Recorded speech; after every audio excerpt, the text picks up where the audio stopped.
Hello, welcome back. Let's go ahead and try working out a problem with our formulas. So this is EB5 on page 448.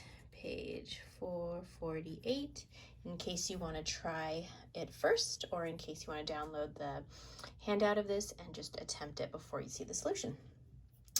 All right. So let's go ahead and read through it, and then we're going to answer these following questions. What is the price variance, the quantity variance, and the total variance? And in the last video, I gave you the formulas for those. So there's your price variance, your quantity variance, and your total variance. So let's go ahead and identify the factors that we need: actual quantity, actual price, standard quantity, and standard price. So reading through the problem, let's identify. All right, Smith Industries uses a cost system that carries direct materials inventory at standard cost. We said that's one of the advantages of using standard costs is that you can prepare journal entries into your accounting system using standard cost. The controller has established these standards for the cost to make one basket. So it takes 5 pounds of direct materials to make one basket.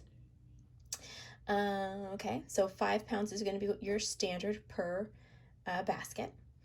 Reading on, there's the standard price. Let's go ahead and find our actuals, and that's in the following sentence. Smith Industries made 3,000 baskets and used 15,500 pounds of material. So that's your actual quantity of material used in the period. So 15,500 pounds. Let's find our actual price. I like to show actual price per unit. Smith Industries paid $39,370 for the 15,500.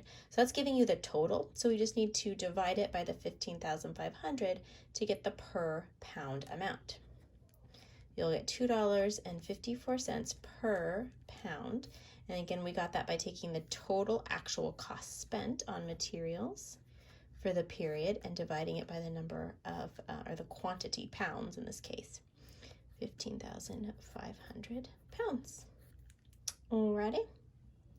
I'll go ahead and identify the standards below it since I'm kind of out of room here. So now we need to find our standard quantity. So it's supposed to be 5 pounds. 5 pounds to make one basket. 5 pounds of materials to make one basket. How many baskets did we make in the period? 3,000. So we would have expected total direct materials quantity to be 15,000 pounds. Okay, sometimes that's the toughest part, is if when they give you the standard per unit, you multiply it by your actual quantity to get what you would have expected to spend in this case on, would have expected in terms of total pounds. Standard price, $2.60 per pound. Okay, once we have that, put it into your formulas. Alrighty. So your first formula is to figure out your actuals, which is AQ times AP. Your actual quantity was 15,500, so bring that down, times the 2.54. Bless me. So we already know what that's going to be, right? 39,370. Next, if you go back to your formula, your middle column is AQ times SP. AQ times SP. And again, remember the trick I gave you to help you memorize this right here is your price variance. We're solving right here for your price variance. Price variance. So that means we have to keep quantity the same, which is why we're using the AQ both times. The only thing that's different is the price. So actual quantity is the 15,500, standard price, $2.60. So that's why I like to start off by laying everything out here so I can quickly grab it for my formula. That's a personal preference. You do you. Just showing you what works for me. And then finally, to find the quantity variance, you multiply your standards, SQ times SP. SQ is 15,000 pounds times $2.60 per pound. Multiply that and you should get 39,000. Alrighty, Let's take the difference now. Your actuals from your middle column, and you're going to get an amount of $930. So $39,370 minus the $40,300. So if you did that, you would get a negative number since this number is larger. So if you have a negative number, that is a favorable variance.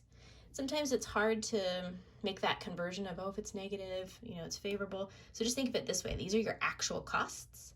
Your actual costs, in this case, are less than what we expected them to be, right? Lower costs, that's better, right? We said a favorable variance is one that has lower costs or higher revenue, anything that increases net income. Alrighty, now go ahead and try it. 40,300 minus, here you get a positive number, so it's going to be unfavorable.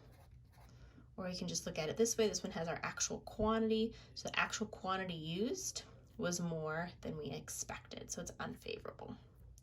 Then take the difference between your two outside figures, the 39,300 from the 39,000. You're going to get 370. And again, it's going to be a positive number, so unfavorable. Or you could just take the difference between these two and you see your unfavorable is larger. Okay, so your total DM variance. And again, this hopefully illustrates why we need to segregate this, because originally a manager getting this variance report might say, oh, $370, that's not bad, right? Maybe there's area for improvement, but I'm not going to stress about it. But when you dig a little bit deeper, you see you actually were $1,300 unfavorable with respect to your quantity of direct materials. So this really should be investigated. And we said that quantity variances are usually investigated with the production department. And then you look here and you say, wow, the purchasing department did a great job projecting our costs and sticking to those costs. They had a favorable variance.